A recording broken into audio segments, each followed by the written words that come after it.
এইভাবে আঙ্গুল উঁচু করে কথা বলেন না, বলেন 17 বছর কথা বলতে পারেন নাই, এখন আল্লাহ দিছে শুকর করেন। আলেমুল আমার অপমান করেন না, আপনি আপনার কথা বলেছেন, আলেমুল আমার অপমান করেন না। তারেক জি আলেমদের সম্মান করে, আপনাদের সম্মান করছেন। আমার মতি ইলিয়াস রহমান জিহাদের কার্ড দিয়ে দাওয়াত দেয়। 5ই আগস্টের আগে বাংলাদেশে বিশেষ করে তারা হক্কানি আলেম ওলামা তারা কিন্তু কোরআন হাদিস থেকে ঠিকমতো কথা বলতে পারে নাই।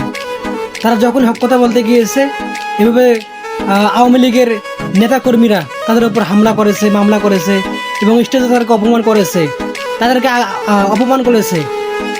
কিন্তু তার প্রেক্ষিতে বাংলাদেশে এমন একটা শক্ত অবস্থান তৈরি হয়েছিল, বাংলাদেশে তারা কিন্তু টিকতে পারে নাই। বর্তমানে বিএনপি সরকার আমরা চাই সুন্দরভাবে দেশ পরিচালনা করুক।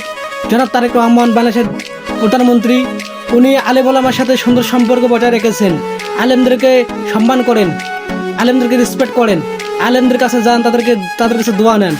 এবং তার কিছু নেতাকর্মী বাংলাদেশে তাকে কিন্তু অপমান করার জন্য, তাকে ছোট করার জন্য বিভিন্নভাবে কর্মকাণ্ড করতেছে।